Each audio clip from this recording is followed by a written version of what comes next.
দর্শক, ইসমাহানি মির্জাপুর চা মুক্তবাক অনুষ্ঠানে আপনাদের সবাইকে স্বাগত জানাচ্ছি। আপনাদের সাথে আছি আমি মঞ্জুর আলমুদ্দিন। আজকে আমরা কথা শুরু করতে চাই জ্বালানি তেলের বর্তমান অবস্থা নিয়ে। সেখানে সরকারের তরফ থেকে বলা হচ্ছে যথেষ্ট মজুদ রয়েছে, সরবরাহ রয়েছে, কিন্তু বাস্তবে পেট্রোল পাম্পে গেলে সবসময় জ্বালানি তেল মিলছে না। সেটা কেন হচ্ছে? এর জন্য সরকারের তরফ থেকে মজুদদারির কথা বলা হলেও বাস্তবতা কী সে নিয়ে কথা বলতে চাই। এছাড়াও আজকে সংসদে কিছু বিতর্ক হয়েছে, সে প্রসঙ্গে আসবার চেষ্টা করব। তিনজন সম্মানিত অতিথি রয়েছেন আমাদের সাথে। আছেন অধ্যাপক আনু মোহাম্মদ, অর্থনীতিবিদ; আছেন জনাব এবিএম মোশাররফ হোসেন এমপি, তিনি প্রশিক্ষণ বিষয়ক সম্পাদক বিএনপি; এবং আছেন জনাব শুভ কিবরিয়া, সাংবাদিক ও রাজনৈতিক বিশ্লেষক। আপনাদের তিনজনকেই স্বাগত আমাদের এই অনুষ্ঠানে। শুরুতে জনাব শুভ কিবরিয়া, আপনার কাছে আসতে চাই। সরকারের তরফ থেকে যদিও বলা হচ্ছে যে মানুষজন আসলে ভয়ের কারণে অনেক বেশি তেল কিনছেন, কিন্তু একই সাথে বিভিন্ন জায়গায় অভিযানে দেখা যাচ্ছে যে কেউ কেউ বাসার নিচতলায়, একজন দেখছিলাম ময়মনসিংহে 25,000 লিটার জ্বালানি তেল মজুদ করেছেন। অন্যদিকে পাম্পগুলো বলছে যে তারা যথেষ্ট পরিমাণে তেল পাচ্ছেন না চাহিদা অনুযায়ী। বাস্তবতাটা আসলে কি? ধন্যবাদ। বাস্তবতা হচ্ছে আসলে আজকে আমরা যে সংকটের মধ্যে আছি, মানে এটা তো বলা হচ্ছে যে ইরান আমেরিকার যুদ্ধের জন্যে মূলত এই সংকটটা তৈরি হয়েছে, কিন্তু ইরান আমেরিকার যুদ্ধ যদি নাও হতো তাহলে বাংলাদেশের বিদ্যুৎ এবং জ্বালানি খাত যে দীর্ঘদিনের যে কাঠামোগত সংকটের মধ্যে আছে, এই রকম সমস্যাই আমাদের ফেস করতে হতো। এই সমস্যা একদিক দিয়ে কিন্তু আবার আমাদের জন্য শাপে বর। আমরা যদি সত্যিকার অর্থে ভেতরের কাঠামোগত দুর্বলতাকে চিহ্নিত করতে পারি, তাহলে এই একটা উত্তরণের সুযোগও আমাদের হবে। আপনি দেখেন কতগুলো জিনিস আজকে আপনাদের নিউজ আমি দেখতেছিলাম যে সব কিছুর মধ্যেই বলা হচ্ছে, কিন্তু দেখা যাচ্ছে যে লিকেজও হচ্ছে, চুরি হচ্ছে, এবং চুরি কিন্তু প্রাতিষ্ঠানিক। পদ্মা নিয়ে যাচ্ছে, তার তেল লিকেজ হচ্ছে, কেউ মজুত করছে, এটা হচ্ছে। তো এইটা এই যে হচ্ছে, এই যে তাহলে এটা একটা ব্যবস্থাপনার সংকট, 1 নম্বর। 2 নম্বর হচ্ছে যে সরকার বলবার চেষ্টা করছে যে কোনো সংকট নেই, একটু শান্ত থাকেন, তাহলে আমরা এটা পরিস্থিতি মোকাবেলা করতে পারবো। সরকারের জন্য চ্যালেঞ্জ হচ্ছে সরকার ক্ষমতায় এসেই এরকম একটা বড় ধরনের সংকটের মধ্যে পড়েছে।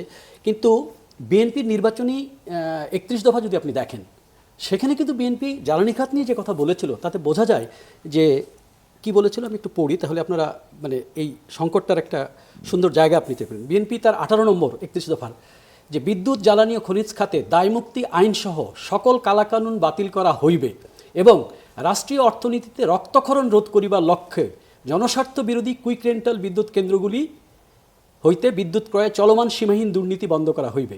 আমদানি নির্ভরতা পরিহার করিয়া নবায়নযোগ্য ও মিশ্র এনার্জি নির্ভর বিদ্যুৎ উৎপাদন এবং উপেক্ষিত গ্যাস ও খনিজ সম্পদ আবিষ্কার ও আহরণে উপযুক্ত ব্যবস্থা গ্রহণ করা হইবে। তার মানে যা সংকট সেটা কিন্তু এটার মধ্যে আছে। কী কী সংকট? 1 নম্বর সংকট হচ্ছে যে দায়মুক্তির আইন। দায়মুক্তির আইন কিন্তু যায় নাই, এটা খুব ভুল ধারণা আছে। এই তত্ত্বাবধায়ক সরকার যে দায়মুক্তির আইনকে রহিত করেছে, রহিত করে সে যে রহিতকরণ অধ্যাদেশ দিয়েছে, সেই অধ্যাদেশের 2 ক এবং 2 খ যা বলেছে আমি একটু পড়ি, যে উক্তরূপ রহিতকরণের অব্যবহিত পূর্বে উক্ত আইনের আওতায় সম্পাদিত চুক্তি বা সম্পাদিত চুক্তির অধীন গৃহীত কোনো ব্যবস্থা বৈধভাবে সম্পাদিত বা গৃহীত হইয়াছে বলিয়া গণ্য হইবে। তার মানে আগে যা কাম করছেন 20 বছর, সেটা বৈধভাবে গৃহীত হবে। উক্ত আইনের আওতায় সম্পাদিত চুক্তির অধীন চলমান কোনো কার্যক্রম এমনভাবে অব্যাহত থাকিবে অথবা নিষ্পন্ন করিতে হইবে যেন উক্ত আইন রহিত হয় নাই। তাহলে এই যে 20 বছর ধরে যে কাঠামোগত লুটপাট হলো, দুর্নীতি হলো, আজকেও পার্লামেন্টে আমাদের স্থানীয় সরকার মন্ত্রী বিএনপির মহাসচিব কিন্তু বলেছেন যে মেগা প্রকল্পে দুর্নীতি হয়েছে। তাহলে দুর্নীতি এবং দুঃশাসন এই পুরো জিনিসটার মধ্যে একটা বড় জায়গা। সেই জায়গাকে অ্যাড্রেস করতে হলে কাঠামোগত যে দুর্নীতি, সেটাকে অ্যাড্রেস না করে আপনি এই প্রবলেম কোনোভাবেই সলভ করতে পারবেন না, এটা আরও জটিল হবে। সুতরাং আমি মনে করি যে একটা বাস্তব সমস্যা এসছে এবং আমরা এখন কাঠামোগত জায়গা, যেমন কাঠামোগত জায়গা কি আপনি দেখেন, আমাদের পুরো বিদ্যুৎ জ্বালানি খাতটা আমদানি নির্ভর, প্রাইমারি ফুয়েল আমদানি নির্ভর, আমরা বিদ্যুৎও আমদানি করি আমদানি নির্ভর, এবং বিদ্যুতের আমদানির রেশিও আপনি যদি দেখেন 10 থেকে 15% হয়ে গেছে। এটা ক্রমশ আরও বাড়বে যে কাঠামো আমরা তৈরি করেছি। আমরা এলএনজি কাঠামো করছি, অমক করছি, মানে পুরো জিনিসটা আমদানি নির্ভর। আমরা কিন্তু জাতীয় সক্ষমতার দিকে হাত দেই নাই। তাহলে এটা একটা অপরচুনিটি যে এখন আমরা এই ক্রাইসিসের মধ্যে ভবিষ্যতের দিকে তাকাই, যে আমরা তাহলে জাতীয় সক্ষমতা কীভাবে তৈরি হয় সেই জায়গাটা দেখব। সুতরাং এই ক্রাইসিসটা, একটা ক্রাইসিস হচ্ছে এখানে একটা সুশাসনের সমস্যা আছে, শুধু আমরা কথা বলছি। আরেকটা জিনিস আমরা দেখছি, আমরা গত 8-10 দিন ধরে কনজিউমার অ্যাসোসিয়েশনের পক্ষ থেকে আমরা নানা রকম রাউন্ড টেবিলের আলোচনা করতে, যে একটা জিনিস দেখছি যে এই জায়গাগুলোতে বিএনপির লোকজনকে আমরা পাচ্ছি না, জামাতের লোকজনকে আমরা পাচ্ছি না। আসবে বলতেছে কিন্তু তারা আসছে না। তার মানে তারা এটা ফেস করতে চাচ্ছেন না। এই ক্রাইসিসটা ফেস করতে হবে, মানুষের সাথে প্রবলেমটা বলতে হবে এবং স্টেক হোল্ডারদের সাথে মিশতে হবে যে কী প্রবলেম, ঠিক আছে আসেন সবাই মিলে আমরা, একটা জাতীয় সংকট যদি হয় সবাই মিলে আমরা ফেস করি। আজকে দেখেন এই পার্লামেন্টে কিন্তু বিরোধী দল কোনো আলোচনা করেন। আমি বিরোধী দলের প্রতিও দৃষ্টি আকর্ষণ করতে যাই যে আপনারা তো কোনো কথাই বলছেন না ভাই, এটা জাতীয় ক্রাইসিস, আপনাদের একটা স্ট্রেক আছে, আপনারা বলেন যে সমস্যা কোথায়, কি সাজেশন কি আপনাদের, সেটা তো আমরা শুনতে চাই। সুতরাং আমি মনে করি যে একটা রাজনৈতিক দলগুলোর একটা বড় দায়িত্ব আছে, জনগণেরও দায়িত্ব আছে। কারণ এখন কিন্তু তেলের দাম সরকারের বড় ক্রেডিট, সরকার এখনো তেলের দাম বাড়ায় নাই, কিন্তু তেলের দাম না বাড়ানোর ফলেও একটা সংকট আছে যে পাচার হয়ে যাওয়ার একটা সম্ভাবনা আছে। সুতরাং সেটাও একটা সুশাসনের প্রশ্ন, আপনি পাচার ঠেকানো তো একটা সুশাসনের প্রশ্ন, হোর্ডিংও একটা সুশাসনের প্রশ্ন। আর প্রবলেমকে বলতে হবে যে প্রবলেম আছে। আপনি বলছেন প্রবলেম নাই, কিন্তু যে কোনো শহরে, ঢাকা শহরে আজকে আমরা সবাই এফেক্টেড, আমরা জানি যে আসলে প্রবলেমটা হচ্ছে। সুতরাং আমি মনে করি যে সত্যকে স্বীকার করে নিয়ে এবং যে কথা বিএনপি তার নির্বাচনী 31 দফায় বলেছে সেই জায়গাগুলোকে অ্যাড্রেস করা খুব জরুরি। ধন্যবাদ। অধ্যাপক আনু মোহাম্মদ, আপনার কাছে আসতে চাই। বাংলাদেশ ছাড়া আশেপাশের বেশিরভাগ দেশই এর মধ্যে তেলের দাম বাড়িয়েছে এবং বাংলাদেশ সরকারের তরফ থেকে যদিও বলা হচ্ছে যে জ্বালানি তেলের দাম এখনই বাড়ানো হচ্ছে না, কিন্তু জেট ফুয়েলের দাম প্রায় 100 গুণ বাড়ানো হয়েছে এরই মধ্যে। সব মিলিয়ে যে পরিস্থিতি, সেখানে কি এটা অবশ্যম্ভাবী যে একটা পর্যায়ে গিয়ে আসলে সরকার জ্বালানি তেলের দাম বাড়াতে বাধ্য হবেই? এমনিতে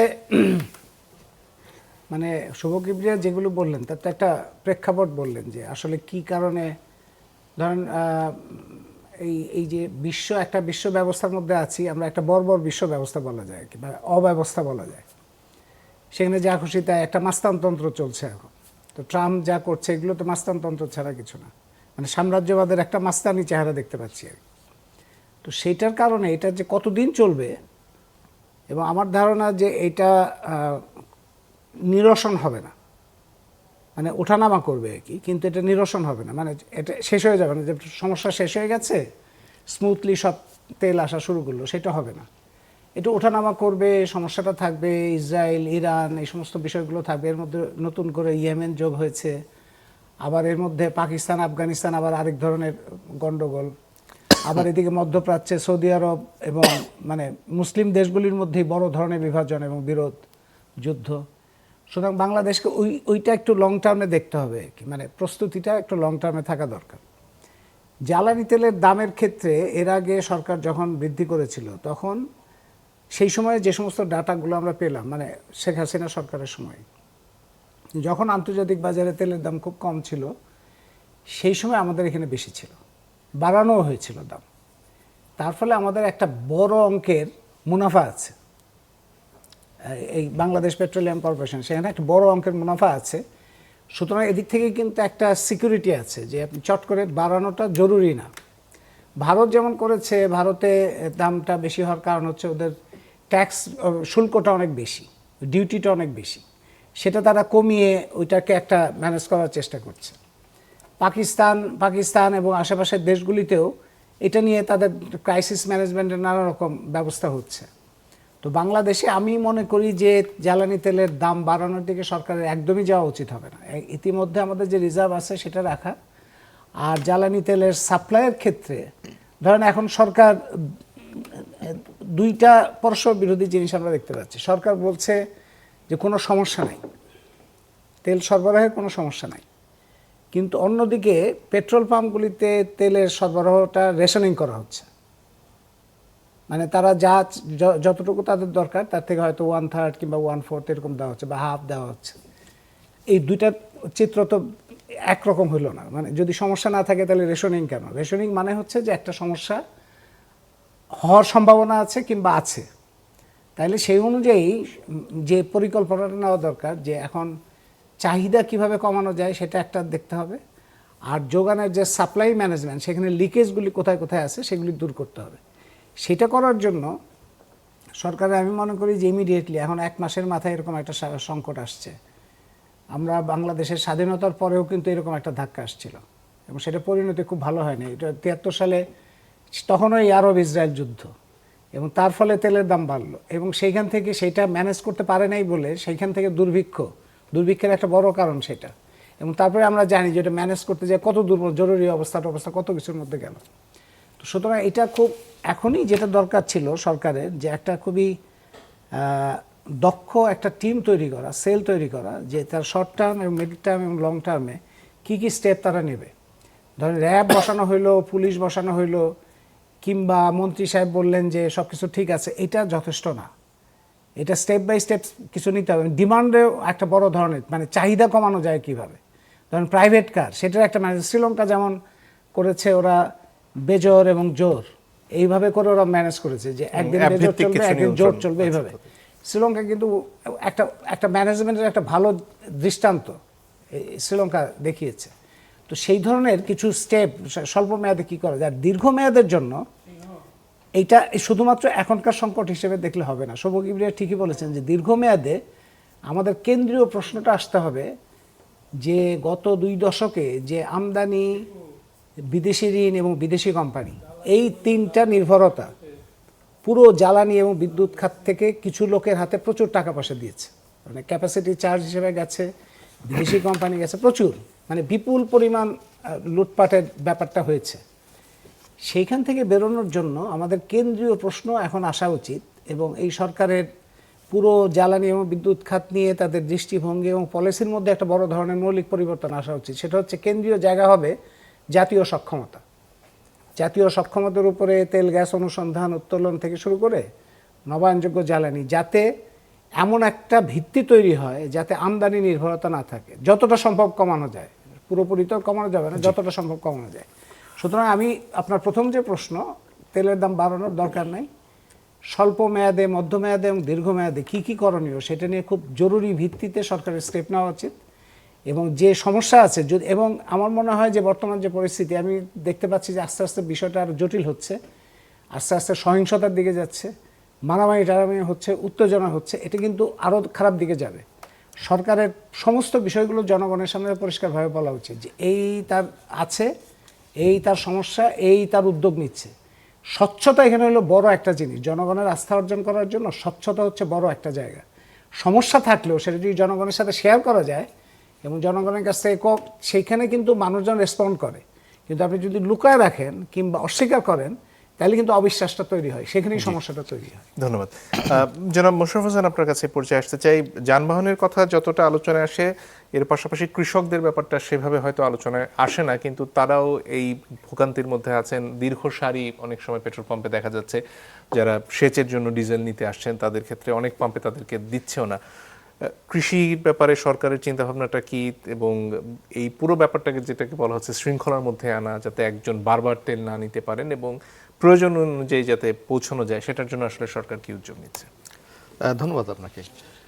ইতিমধ্যে আমি আনু মোহাম্মদ স্যার এবং শুভকিরিয়ার বক্তব্য আপনি দেখবেন এই ক্রাইসিসটা কিন্তু অনেকটা হঠাৎ একটা ক্রাইসিস। এটা কিন্তু আমরা প্রস্তুত ছিলাম না, কারণ এই যুদ্ধটা হঠাৎ হওয়ার কারণে কিন্তু একটা সবার মধ্যে কিন্তু একটা অস্থিরতা বিরাজ করছে। এবং আপনি দেখেন, আপনি যদি লক্ষ্য করেন, আমরা তো ঢাকা শহরে চলি, যে এই যে হোন্ডা সার্ভিস একটা আগে ছিল, এখন এমনও আমরা শুনেছি, কালকে আমাদের পার্টির পার্লামেন্টের একটা মিটিং হয়েছে, সেখানে আমাদের বিদ্যুৎ মন্ত্রী বলেছে তাদের কাছে এই তথ্য আছে যে একটা বাইক দিনে 4বার 5বারও তৈল নেয়, অর্থাৎ এগুলি তারা অন্য কোথাও মজুত করে। মানে তাদের মধ্যে একটা অস্থিরতা আছে। কিন্তু বেশিরভাগ ক্ষেত্রে তাদেরকে তো 100 বা 200 টাকার বেশি দেয়া হচ্ছে না, সেটা না না, হোন্ডা তো 3 লিটার 4 লিটার দেওয়া হয়, 4-5 লিটার দেওয়া হয়, অনেক ক্ষেত্রেই দেয়া 5 লিটার দেওয়া হয়, বিভিন্ন পাম্পে এই অভিযোগ এখনো না 5 লিটার দেওয়া হয় আপনার হোন্ডায়। তা আপনি দেখেন এই যে একটা অস্থিরতা। তারপরে আপনি আরেকটা জিনিস দেখবেন, আমরা গতকালকে আরেকটা শুনেছি আমাদের যশোরের একটা ঘটনা, যিনি এই যে পেট্রোল পাম্প মালিক অ্যাসোসিয়েশনের সভাপতি মিস্টার কাবুল, মানে ভদ্রলোকের নাম, ওনার পেট্রোল পাম্পে সাইনবোর্ড টানিয়ে দিয়েছে যে বন্ধ, এখানে কোনো নাই। কিন্তু যখন ম্যাজিস্ট্রেট গিয়ে ওটা সার্চ করলো, তখন দেখা গেল যে আর ওখানে অসংখ্য তৈল মজুদ আছে। অর্থাৎ একটা শ্রেণী একটা কৃত্রিম মজুদদারি করে একটা সংকট তৈরি করতে চায়, এটাকে অস্বীকার করার কোনো সুযোগ নেই। তারপরে দেখবেন আমাদের গভর্নমেন্টের মধ্যে যে কথাটি আমাদের 2 বক্তাই বলেছে, বা ইতিমধ্যে কিন্তু এই ক্রাইসিসে অনেকে ভেবেছিল যে হয়তো জ্বালানি তেলের দাম বাড়ানো হবে, কিন্তু আপনি দেখবেন এই যে সংকটটা, এখানে পেট্রোল বা ডিজেলে কিন্তু তেমন সমস্যা হচ্ছে না, সমস্যা হচ্ছে শুধু অকটেনে। এবং টোটাল যে আমাদের যারা ব্যবহারকারী, তাদের মধ্যে 6% মাত্র কিন্তু অকটেন ব্যবহার করে। ডিজেলেরও ঘাটতি বিভিন্ন পাম্পে দেখা যাচ্ছে এখন খুব কম, এটার বিরুদ্ধে খুব একটা অভিযোগ শোনা যাচ্ছে না। ইতিমধ্যে আপনি দেখবেন এই অস্থিরতা দূর করার জন্য সরকার কিন্তু ইতিমধ্যে 12টা না 14টা জাহাজ কিন্তু অলরেডি চলে আসছে বা অনেকগুলো পাইপলাইনে আছে। সুতরাং আগামী 3 মাস জ্বালানি নিরাপত্তার ক্ষেত্রে কোনো সংকট হবে না, এটা কিন্তু সরকারের পক্ষ থেকে স্পষ্ট বলা হচ্ছে। এবং আপনি দেখবেন আমরা প্রতিদিন এই যে কথাটা বলা হচ্ছে যে জনমতে স্বস্তি দেওয়ার জন্য 167 কোটি টাকা ডেইলি কিন্তু ভর্তুকি দেওয়া হচ্ছে, তারপর কোনো দাম বাড়াচ্ছে না। তো সুতরাং সরকার কিন্তু আন্তরিক। এবং আর শুভ ভাই যে কথাগুলি বলেছে যে একটা সরকার 1 মাসের মধ্যে তো আসলে অনেকগুলি কাঠামোগত পরিবর্তন আনা সম্ভব না। ইতিমধ্যে আপনারা দেখেছেন যে সিলেটে একটা কূপ থেকে কিন্তু একটা গ্যাস উত্তোলন ওখানে শুরু করেছে এবং বেশ কিছু পাওয়া গেছে। তারপর অনেকগুলি রেনোভেশন করে যাতে এই সংকট তৈরি মোকাবেলা করা যায়, সরকার এই জন্য কিন্তু তাৎক্ষণিক কিছু পদক্ষেপ গ্রহণ করছে। এখন আপনাকে স্বল্প মেয়াদী বা মধ্যমেয়াদী দীর্ঘমেয়াদী আপনাকে তো একটু সময় আমাদেরকে দিতে হবে। আমি মনে করি জনগণকে আমরা ধন্যবাদ জানাই যে জনগণ কিন্তু অনেকে আপনি দেখবেন অনেকের বক্তব্য যদি আপনি শোনেন সরকারের প্রতি কিন্তু তারা সন্তোষ প্রকাশ করছে। কিন্তু কিছু কিছু জায়গায় এই যে আপনি যেটা বললেন যে ময়মনসিংহে 25,000 লিটার মাটির নিচে লুকিয়ে রেখেছে, একই ঘটনা কিন্তু এই পুরো ব্যাপারগুলো যাতে মজুতদারি না হয় এটা নিয়ন্ত্রণের দায়ও তো সরকার। না, সরকার কিন্তু ইতিমধ্যে দেখেন সীমান্তে যাতে, এবং আমাদের চেয়ে ভারতে কিন্তু পার লিটারে 23 টাকা বেশি। সুতরাং চোরাচালানি হওয়ার কিন্তু একটা সময়, সেখানে সরকার কিন্তু সীমান্ত এরিয়া বিজিবি মোতায়েন করেছে এবং পেট্রোল পাম্পগুলো রেশনিং করার জন্য ওখানে কিন্তু একজন ট্যাগ অফিসার নিয়োগ দেওয়া হয়েছে। সরকারের পদক্ষেপগুলির মধ্যে কিন্তু কোনো ঘাটতি নেই, কিন্তু আমরা আশা করি এই এখন পর্যন্ত যে অবস্থা আছে এবং চট্টগ্রাম বন্দরে যেভাবে জাহাজগুলি এসে ভিড়ছে, আমার মনে হয় এই সংকটটা খুব বেশি দিন থাকবে। ধন্যবাদ। একটা বিরতির সময় হয়ে গেছে দর্শক, একটু পরে ফিরে আসছি, আশা করি সাথে থাকবেন।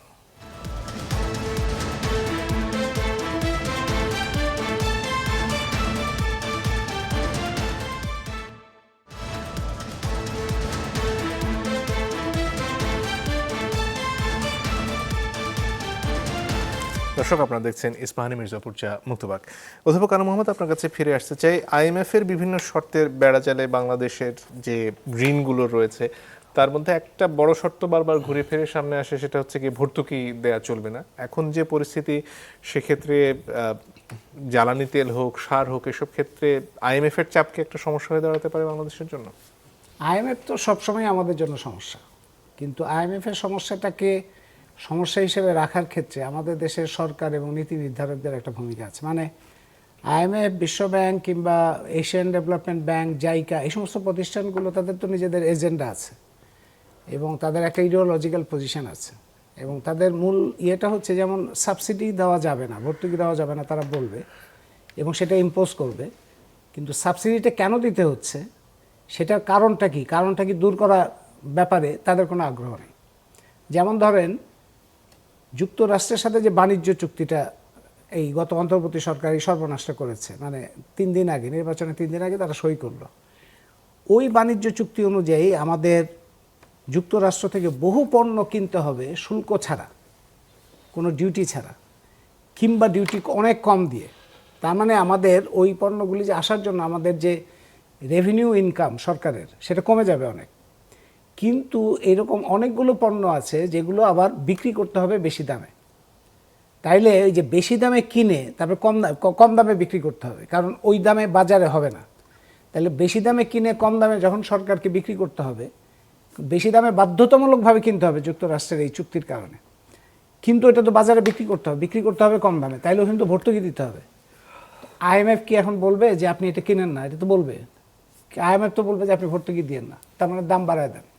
কিন্তু ভর্তুকির কারণটা যে বাণিজ্য চুক্তি যুক্তরাষ্ট্রের সাথে, কিংবা আমাদের জ্বালানি ও বিদ্যুৎ খাতে যা যা ঘটনা ঘটেছে এ পর্যন্ত, বিভিন্ন ধরনের নীতি, চুক্তি, মেগা প্রকল্প, সবগুলির পিছনে বিশ্ব ব্যাংক, জাইকা, এই সমস্ত সমর্থন আছে, কিংবা তাদের ফান্ডিং আছে, কিংবা ADB তাদের লোন আছে। সেগুলির কারণে, মানে জাতীয় সক্ষমতা ভিত্তিক জ্বালানি বিদ্যুৎ না হওয়ার কারণে আমাদের এই ভর্তুকির কারণটা তৈরি হয়েছে। যদি জাতীয় সক্ষমতার ভিত্তিতে আমাদের পুরো কাঠামোটা তৈরি থাকতো, তাহলে এই ভর্তুকি লাগতো না, আমাদের বিদ্যুতের দামও কম থাকতো, আমাদের জ্বালানির দামও কম থাকতো। কিন্তু যে কারণে এই অবস্থাটা তৈরি হয়েছে, সেই কারণটা কিন্তু তাদের সৃষ্টি, তাদের একটা অবদান আছে, এখানে ভূমিকা আছে। কিন্তু তারা তাদের একটা মুখস্থ কথা এবং একভাবে বলতে থাকবে, কোনো রকম কনসিডারেশন ছাড়া, যে ভর্তুকি চলবে না। সেই কারণে এই IMF এর ঋণের জালের মধ্যে জড়ানোটাই হচ্ছে একটা আত্মঘাতী কাজ।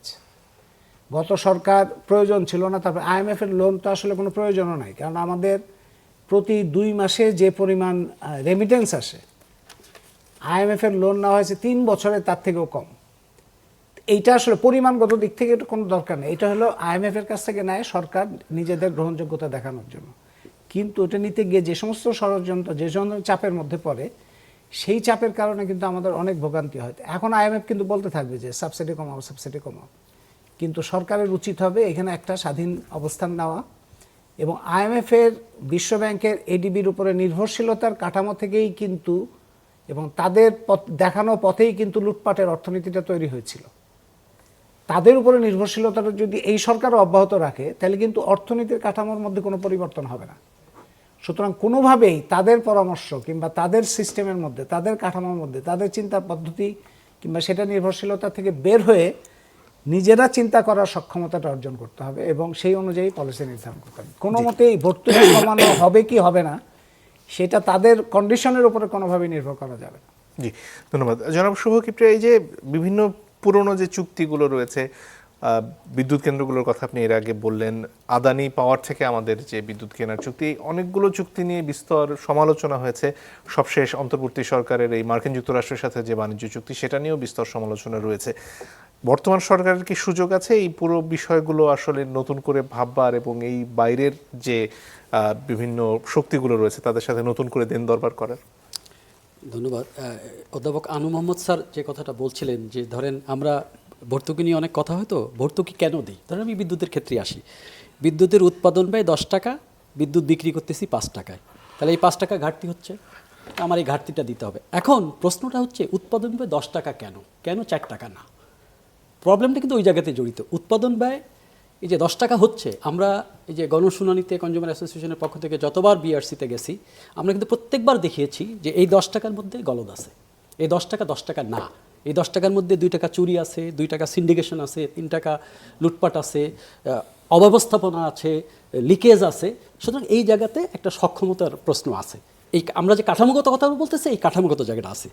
চুক্তির ব্যাপারে ধরেন এই যে বিএনপির 31 দফার মধ্যে পরিষ্কার বলা আছে যে চুক্তির কথাও কিন্তু বলা আছে যে চুক্তি পর্যালোচনা করবে। এবং তত্ত্বাবধায়ক সরকারের আপনার খেয়াল আছে যে একটা বিচারপতির নেতৃত্বে একটা কমিটি হয়েছিল, সেই কমিটি কিন্তু পিপিএগুলা, পাওয়ার পারচেস এগ্রিমেন্টগুলো তারা পর্যালোচনা করে তারা একটা রিপোর্ট দিয়েছে। সেখানে কিন্তু লুটপাটের একেবারে প্রকৃষ্ট উদাহরণ তারা একদম, মানে এটা একদম সরকারের কমিটি, হ্যাঁ, এবং এখানে প্রফেশনাল লোকরা ছিলেন, সেটা একটা দেখিয়েছে। আদানির ব্যাপারটা হচ্ছে যে এই চুক্তিগুলো, এই কি বলে যে বিএনপির নির্বাচনী ইস্তেহার এবং 31 দফায় বলা আছে যে এগুলো জনগণের কাছে উন্মোচন করা হবে, আলোচনা করা হবে। আমরা তো সেই কথাটাই বলতেছি যে আপনি যদি কার্পেটের নিচে ময়লা ঢেকে রাখেন, আপনি তো প্রবলেম সলভ করতে পারবেন না। আপনার তো ওই প্রবলেমটা উদ্ঘাটন করতে হবে। এখানে যে কাঠামোগত দুর্নীতি হচ্ছে, দুঃশাসন আছে, সেইটার সুযোগ আছে। জনগণ এটার দ্বারা নিপীড়িত, গত 25-30 বছর ধরে জনগণ নিপীড়িত। আজকেও একটা অনুষ্ঠানে মাননীয় বিদ্যুৎ ও জ্বালানি প্রতিমন্ত্রী বলেছেন যে প্রতি মাসে প্রায় 67,000 কোটি টাকা, সম্ভবত 47,000 কোটি টাকা এই বকেয়া বিদ্যুৎ বিল যারা বিদ্যুৎ দিচ্ছেন পাওনা আছে, এবং প্রতিদিন নাকি তার কাছে এসে চাপ দিতেছে যে হয় বন্ধ করে দিব, টাকা দেন। এটা একটা। কিন্তু আপনি আবার দেখেন, উনি আবার আরেকটা খুব মজার কথা বললেন যে আমার উৎপাদন ক্যাপাসিটি 30,000 মেগাওয়াট, আমার 17,000-এর বেশি, 15,000-এর বেশি লাগছে না। এবং উনি একটা দিনের ডাটা বললেন, সেদিন 6,000 মেগাওয়াটে নেমে এসছে। তাহলে আপনি দেখেন, আপনার দরকার 17-18,000, আপনি বানিয়ে রেখেছেন 30,000 মেগাওয়াট। কার জন্য বানিয়ে রেখেছেন? এটা একটা লুটপাটের, টাকা পাচারের একটা যন্ত্র আপনার এটা। এখন আপনি এই যন্ত্রকে যদি আঘাত না করেন, তাহলে এটা হবে না। আর বিএনপির সুবিধাটা হচ্ছে, বিএনপি একটা বিপুল ম্যান্ডেট নিয়ে এসছে। বিএনপি যদি এই কাজ না করতে পারে, তাহলে তো আর কোথায় আপনি আস্থা পাবেন? সুতরাং আমি মনে করি যে এই যে আজকে যে সংকটের মধ্যে আমরা আছি, এই সংকট যেটা আনু ভাই বললেন, যেটা তো দীর্ঘমেয়াদী সংকট হবে, কারণ আপনার পুরো কাঠামোটাই ত্রুটিপূর্ণ। আপনি এই জিনিস আপনার ইম্পোর্টেড, আপনি ডিপেন্ডেন্ট, তো ইম্পোর্টেড তো এখন এর দাম তো বাড়তেই থাকবে। আপনি তো আজকে দেখেন আরেকটা কথা, যে কথাটা আসলো যে আমরা তেলের সংকট হচ্ছে, আমাদের কোনো সাশ্রয়ী ব্যবস্থাপনা কি আছে? আমরা কি সচিবালয়ের গাড়ি কমিয়ে পেরেছি? আমরা কি একজনের ট্রাকে, একজনের ওই যে কি বলে যে কারে করে একজন যাওয়া, এটা বন্ধ করতে পেরেছি? আমরা এই যে পুরো আমলাতন্ত্রের পুরো কাঠামোগত যে ব্যবহার, সেই ব্যবহারের জায়গায় কোনো সাশ্রয়ী জিনিস আনতে পেরেছি? সুতরাং আমি মনে করি বিএনপির একটা বিরাট সুযোগ আছে এই সংকটকে কাজে লাগিয়ে আমাদের জাতীয় সক্ষমতা তৈরি এবং আমাদের যা যা দুর্বলতা আছে সেগুলোকে সবলতা পরিণত করার একটা সুযোগ বিএনপির সামনে আছে। জি, জনাব মোশাররফ হোসেন, দুটো বিষয়, একটা হচ্ছে এই সাশ্রয়ের কোনো ব্যবস্থা সরকার করছে কিনা, মানে কোনো পরিকল্পনা আছে কিনা, এবং যে এই জ্বালানি খাতে যে লুটপাটের কথা বিএনপিও বিভিন্ন সময় বলে এসেছে, সেটার ব্যাপারে আসলে আপনারা কি ধরনের পদক্ষেপ নিতে পারেন? আসলে দেখুন, শুভাই কিন্তু একটা জিনিস স্বীকার করেছে যে বিএনপিকে যে উত্তরাধিকার সূত্রে কিন্তু পাওয়া এই সংকটগুলি, এই যেমন রেন্টাল কুইক রেন্টাল আমরা করিনি, আওয়ামী লীগ করেছে, এবং শুধু তাই নেই, রেন্টাল কুইক রেন্টালকে বৈধতা দেওয়ার জন্য তারা সংসদে আইন পাশ করেছে যে এর বিরুদ্ধে কোনো আইনগত ব্যবস্থা গ্রহণ করে না। কিন্তু বন্ধ করতে আপনারা কি করছেন? না, আমরা তো অলরেডি বলেছি যে এই চুক্তিগুলি আমরা আর এটা নবায়ন করব না বা বাতিল করে দেবো। অলরেডি বিএনপি কিন্তু সেই প্রক্রিয়ায় আছে। এখন আপনাকে একটা দেখেন, আপনাকে আমি একটা উদাহরণ দিই। আপনার মনে আছে যে আওয়ামী লীগের আমলে যখন রেন্টাল কুইক রেন্টাল চালু করেছিল, তখন ব্যবসায়ীরা কিন্তু এটাকে অভিনন্দন জানিয়েছিল। তারা বলেছিল বিদ্যুতের অভাবে আমাদের ফ্যাক্টরিগুলি বন্ধ হয়ে যাচ্ছে, আমাদের প্রোডাকশন কমে যাচ্ছে, আমাদের মেশিনগুলি নষ্ট হয়ে যাচ্ছে। তারা বলছে আমরা বিদ্যুৎ চাই, দাম কত হয় এটা কোনো ফ্যাক্টর না। এখন আপনাকে কাস্টমার কারা, এটাকে আপনাকে কিন্তু বিবেচনা নিতে হবে। একটা হলো যারা আমরা ডোমেস্টিক ব্যবহার করি তারা একটা জিনিস, আবার কিন্তু যারা কমার্শিয়াল ব্যবহার করে কিন্তু তারা আলাদা, তারা কিন্তু বিদ্যুৎ চায়। তো এখানে সরকার কিন্তু দুবাই সংকটে আছে। যে কথাটা সুবাই সঠিকই বলেছে যে আওয়ামী লীগের আমলে কিছু লোকজনকে অতিরিক্ত মুনাফা দেওয়ার জন্য যে কথাটি বলেছে, যে আমরা দেখেছিলাম হাতির ঝিলে, আপনার নিচে মনে আছে যে 26,000 মেগাওয়াট বিদ্যুৎ উৎপাদন করার জন্য তারা 10 কোটি টাকা খরচ করে উৎসব করেছিলেন। তাহলে আমাদের লাগে তো মাত্র 15,000 মেগাওয়াট, তাহলে হয় আমরা কেন 26 করি? অর্থাৎ এখানেও একটা বাণিজ্যিক বিষয় ছিল। এখন আপনার যে অবকাঠামোটা তৈরি হয়ে গেছে সেটাকে আপনাকে রাতারাতি বন্ধ করে দিতে পারবেন? সরকারকে একটু সময় দিতে হবে। বরং বিএনপি সরকার যে কথাটি বলেছে 31 দফার মধ্যে নির্দিষ্টভাবে আমরা বলেছি জ্বালানির ক্ষেত্রে আমরা নতুন ব্যবস্থা গ্রহণ করব। কিন্তু এত বিদ্যুতের যদি প্রয়োজন না থাকে তাহলে রেন্টাল বা কুইক রেন্টালের ব্যাপারে দ্রুত সিদ্ধান্ত নিতে বাধা কোথায়? না, এখন আপনার সাথে দেখা যাচ্ছে যে কোনো চুক্তিকে আপনি বাতিল করা যায় হঠাৎ করে। এই যে শুভভাই যেটা বলে, ইন্টারন্যাশনাল কোনো চুক্তিকে আপনি, কারণ এটা তো একটা দেশের সাথে হয়, এটা তো ইন্ডিভিজুয়াল কারোর সাথে হয় না, সেটাকে আপনি পর্যালোচনা করতে পারেন বা বাস্তবায়নের গতিটা ধীরে করে দিতে পারেন। সরকার এই পর্যন্ত রেন্টাল বা কুইক রেন্টাল গুলো তো সেটা তো অলরেডি বাতিল করে দিচ্ছে, কিন্তু যাদের সাথে করা আছে এবং যাদের অবকাঠামো করা আছে তারা যদি আদালতে যায় আপনি কি করবেন? কারণ তারা তো একটা নির্দিষ্ট কন্ডিশনে একটা শর্ত আপনার কাছে নিশ্চয়তা পেয়ে গেছে যে আপনি যদি একটা বিদ্যুৎ কেন্দ্র করতে 1,000 কোটি টাকা যায়, যে এত সাল পর্যন্ত যদি আমার কাছে বিদ্যুৎ না, আমি হয়তো এই আমার যে কষ্টটা 31 দফাতেই তো আপনারা এগুলো বাতিল করার সেটা আমরা কথা ধীরে ধীরে বলছেন। করছি। আপনি রাতারাতি তো পারা যাবে না, আপনি 1 মাসের মধ্যে তো একটা গভর্নমেন্ট তো রাতারাতি চেহারাটা চেঞ্জ করে দিতে পারবে না। বরং আমরা আন্তরিক জনগণের সাথে, আপনি দেখেন আদানির সাথে বিএনপির একটা সমস্যা হচ্ছে, আমরা তাদের পেমেন্ট দিচ্ছে না, তারা কিন্তু বারবার প্রেশার দিচ্ছে। তো এই ধরনের বিএনপি তো স্টেপ নিচ্ছে।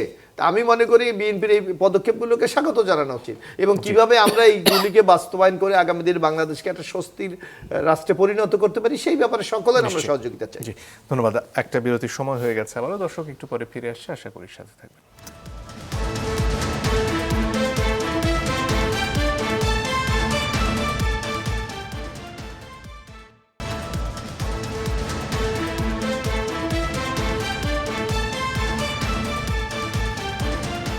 দর্শক, আপনারা দেখছেন ইস্পাহানি মির্জাপুর চা মুক্তবাগ। জনাব শুভকৃপি, আপনার কাছে ফিরে আসতে চাই।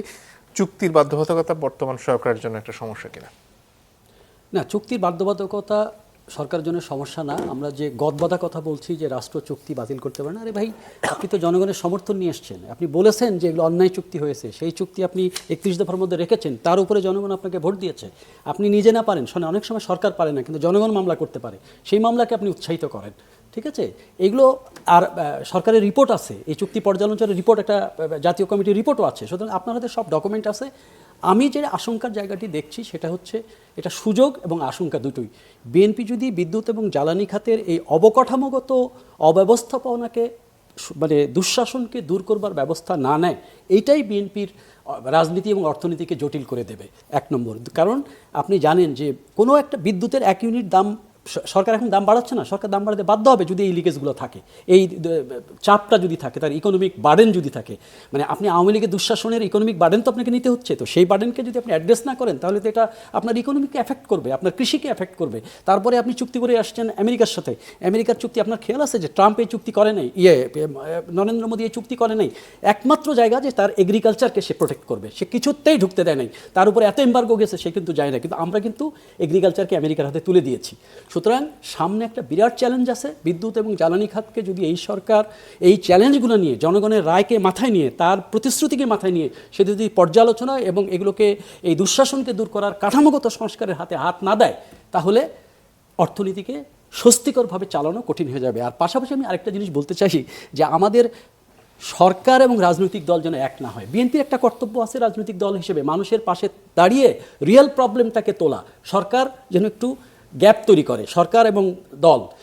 বিরোধী দলও সেই ভূমিকাটা রাখা উচিত। বিরোধী দল যে ক্ষমতা আছে, আজ পর্যন্ত আমি বিরোধী দলকে এই বিষয় নিয়ে কোনো কথা বলতে শুনি নাই। আমরা বিরোধী দলের কাছেও এটা চাই। আমরা সবাইকে, জনগণ, রাজনৈতিক দল, সরকার, স্টেক হোল্ডারদের নিয়ে এটা একটা জাতীয় ঐক্যমতের ভিত্তিতে এই প্রবলেমগুলো সলভ করতে হবে। সরকার যদি একা না পারে, সবাইকে নিয়ে এই প্রবলেমগুলো সলভ করতে হবে। মনে রাখতে হবে যে জনগণের একটা বিরাট সমর্থন এই সরকারের পিছনে আছে। সুতরাং এইটাই সুযোগ, আমি মনে করি এটাই লাস্ট সুযোগ আমাদের বিদ্যুৎ এবং জ্বালানি খাতের এই অব্যবস্থাপনাকে দূর করার। এবং পাশাপাশি দর্শনগত জায়গাতেও একটা চেঞ্জ আনতে হবে। আমরা পুরো ব্যবস্থাটাকে বাণিজ্যিকীকরণ করে ফেলেছি।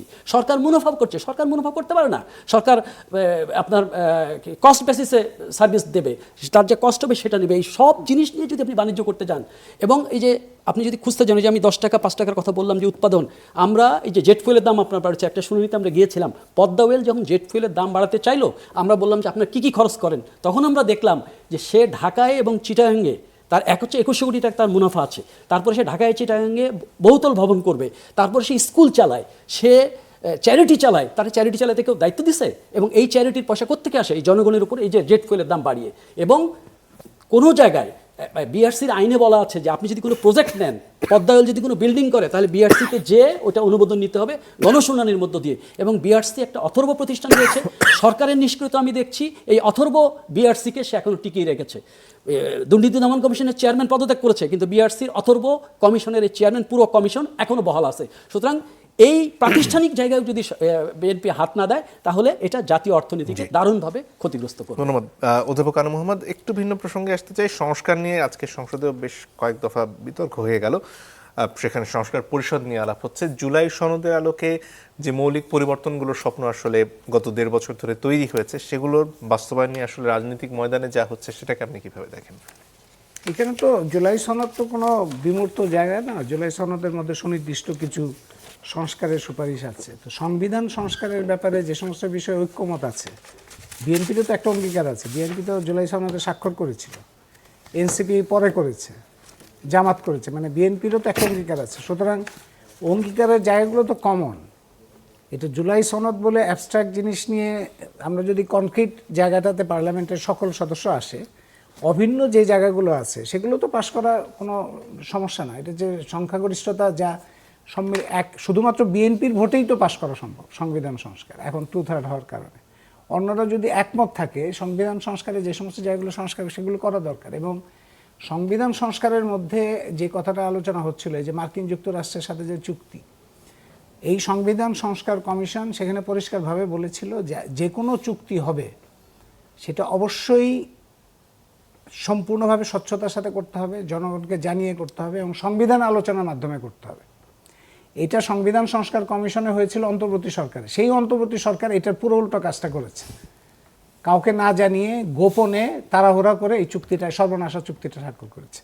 এখন এই সংসদে এটাও একটা দৃষ্টান্ত হিসাবে স্থাপন করতে হবে যে যে সমস্ত চুক্তিগুলো আছে সেই সমস্ত চুক্তিগুলি সম্পূর্ণভাবে আলোচনা করা, এটা সংস্কারের মধ্যে অন্যতম পড়বে। আলোচনা করা এবং যেগুলি জনস্বার্থ বিরোধী সেগুলি বাতিলের ব্যবস্থা করা। যুক্তরাষ্ট্রের সাথে যে চুক্তি, এটা কিন্তু যুক্তরাষ্ট্রের আদালত কিন্তু এটাকে অবৈধ ঘোষণা করেছে, এই যে ট্রাম্পের যে। সুতরাং যুক্তরাষ্ট্রের ওইটার রেফারেন্স দিয়েই বাংলাদেশ নিজেকে একটা প্রস্তুত করতে পারে যে এখান থেকে বেরোনোর একটা রাস্তা তৈরি করা। সেই ক্ষেত্রে সংসদ একটা গুরুত্বপূর্ণ জায়গা হবে। আমি মনে করি যে এখন যে সমস্ত জায়গা সংস্কারের ক্ষেত্রে অভিন্ন জায়গা আছে সেটা সংশোধন করা, পাশাপাশি যে সমস্ত চুক্তির জালে আমরা আটকে আছি সেই সমস্ত চুক্তি থেকে বের হওয়ার রাস্তাটা বের করা একটা বড় ধরনের সংস্কারের কাজ। এইটা সংসদে গুরুত্বের সঙ্গে নিয়ে আসা উচিত। এর পাশাপাশি যে সংবিধান সংস্কার নাকি সংশোধন, সে বিতর্কটা যেভাবে তোলা হচ্ছে, বা সংবিধান সংস্কার পরিষদ, এর পাশাপাশি গণভোটে যে বিষয়গুলো হ্যাঁ হয়ে এসেছে, সেটা নোট অফ ডিসেন্ট এর অগ্রাহ্য করে জনগণ সেটার পক্ষে রায় দিয়েছে, এরকম একটা আলোচনা তুলে আনা হচ্ছে সামনে। সেটার ব্যাপারে আপনি কি মনে করেন? এখানে তো বিএনপির একটা সমস্যা হচ্ছে যে বিএনপির তো অনেকগুলো নোট অফ ডিসেন্ট দেওয়া ছিল, তার ফলে বিএনপি এখানে তার টেকনিক্যাল একটা প্রবলেম হচ্ছে যে পুরো জিনিসটা তার পক্ষে গ্রহণ করা সম্ভব না। তার কারণে বিএনপির এবং পুরো সংসদের মধ্যে এটা নিয়ে যথেষ্ট আলোচনা ছাড়া এখান থেকে অগ্রসর হতে পারবে না, এবং বিএনপি এটা সহজে হজম করা, মানে পুরো জিনিসটা গ্রহণ করা তো বিএনপির জন্য ডিফিকাল্ট। এনসিপির তরফ থেকে আজকে যেটা একটি সাক্ষাৎকারে সাওয়ার তুষার যেটা বলছিলেন যে যেহেতু গণভোটে পাশ হয়ে এসেছে ধরুন উচ্চকক্ষে পিআর, সেটার ব্যাপারে এখন তাহলে নোট অফ ডিসেন্টের ব্যাপারটা আর গুরুত্বপূর্ণ নয়, যেহেতু জনগণ এটার পক্ষে রায় দিয়ে দিয়েছেন। এই যুক্তিটা ধোপে টেকে কিনা আপনার কি মনে হয়? এই আর্গুমেন্টটা, এটা ধরেন আসলে পুরো যখন ইয়েটা হয়, যখন গণভোটটা হয়, তখন কিন্তু এটা একটা বড় ইস্যু ছিল যে গণভোটটা যেভাবে হচ্ছে, যতগুলো বিষয় নিয়ে গণভোট হচ্ছে, এটা এরকম দৃষ্টান্ত খুব কম যে এতগুলো বিষয় যেখানে স্পষ্ট অস্পষ্ট অস্বচ্ছ অনেক কিছু আছে, সেটা নিয়ে গণভোটটা করাটার ব্যাপারটা নিয়েই কথা উঠছিল সেই সময়, যে হ্যাঁ নার পাশে আরেকটা বুঝি না থাকা উচিত ছিল। কিন্তু এটা তো হ্যাঁ হয়েছে, এবং হ্যাঁ হয়েছে এটা কতটা বুঝে হয়েছে, কতটা দলের প্রভাবে হয়েছে, কারণ দলগুলো যখন বলেছে যে ভোট দিতে হবে হ্যাঁ, তো সুতরাং যারা এই দলের সমর্থক তারা সবাই হ্যাঁ ভোট দিয়েছে। এখন সেটার কিভাবে সমাধান হবে সেটা তো দলগুলোর আলোচনার ভিত্তিতেই সমাধান করতে হবে। জি, ধন্যবাদ। জনাব মোশাররফ হোসেন, এই সংবিধান সংস্কার পরিষদকে কেন্দ্র করে জামাত এবং এনসিপির তরফ থেকে বলা হচ্ছে যেহেতু আপনারা এই শপথটি নেননি বা এটার যে 15 তারিখ পর্যন্ত সময় ছিল সংবিধান সংস্কার পরিষদ করার, সেটিও করেননি, আপনারা গণভোট এবং এর আগে যে রাষ্ট্রপতির আদেশে গণভোট এর আয়োজন হলো, এই দুটো ব্যাপারকে আপনারা অগ্রাহ্য করছেন। আপনাদের এই বিতর্কগুলো নিয়ে আপনাদের দলীয় অবস্থানটা কি, এবং সব মিলিয়ে আসলে যে জুলাই সনদের যে সংস্কারগুলোর কথা বলা হচ্ছে সেটা আসলে আপনারা কতটুকু বাস্তবায়ন করবেন? আপনি দেখবেন যে জুলাই এই যে সনদের 84টি বিষয় ছিল, এর মধ্যে 30টি বিষয় কিন্তু ঐক্যমত হয়েছে, এবং বিএনপি কিন্তু এখনও কমিটমেন্ট যে 30টি বিষয় বিএনপি সংবিধান সংশোধনের মাধ্যমে বাস্তবায়ন করবে, এবং বেশ কিছু বিষয় বিএনপি নোট অফ ডিসেন্ট দিয়েছে। এবং সেখানে কিন্তু আমাদের যে নির্বাচনী ম্যানিফেস্টো আছে, সেখানে যদি আপনারা দেখেন যে যেখানে বিএনপি স্পষ্ট ভাষায় বলেছে যেখানে যেখানে নোট অফ ডিসেন্ট দেওয়া আছে, জনগণ যদি আমাদের এই নোট অফ ডিসেন্টকে সমর্থন করে তাহলে আমরা আমাদের দলীয় সিদ্ধান্ত বাস্তবায়ন করব, আর যদি না করে তাহলে জনগণ যে ডিজায়ারটা দিচ্ছে সেইটা আমরা যাব। সুতরাং আমাদের বক্তব্য কিন্তু স্পষ্ট। এখন যে প্রশ্নটা দেখা দিয়েছে যে আপনি দেখবেন মাননীয় রাষ্ট্রপতি 133টা অর্ডিন্যান্স জারি করেছে, দেশে তো আরেকটা অর্ডিন্যান্স জারি করতে পারতেন জুলাই সে তো অর্ডিন্যান্স জারি না করে সে কিন্তু আদেশ দিয়েছে। এখন মাননীয় রাষ্ট্রপতিকে আদেশ দিতে পারেন কিনা এই প্রশ্নটা কিন্তু এখন আদালত পর্যন্ত গিয়েছে। এখানে প্রশ্ন হচ্ছে বিএনপি তো হ্যাঁ ভোট দেওয়ার কথা বলেছে, আমরা অস্বীকার করছি না। হ্যাঁ ভোটে ধরুন উচ্চকক্ষে পিআর পাশ হয়ে এসেছে, কিন্তু জুলাই সনদে আপনারা বলেছেন যে আপনারা উচ্চকক্ষে নিম্নকক্ষের যে অনুপাত সেই অনুযায়ী আমরা ওই তাহলে আসলে জুলাই সনদেরটা থাকছে নাকি গণভোটেরটা থাকছে? না, এখন আপনার কথা যে বিএনপি যেটা করেছে সেটা কনস্টিটিউশনকে আপহোল্ড করার জন্য করেছে, কিন্তু আপনার আদেশ কি কনস্টিটিউশনে আমাদের কোনো বাইন্ডিং কি আছে বিএনপির কাছে?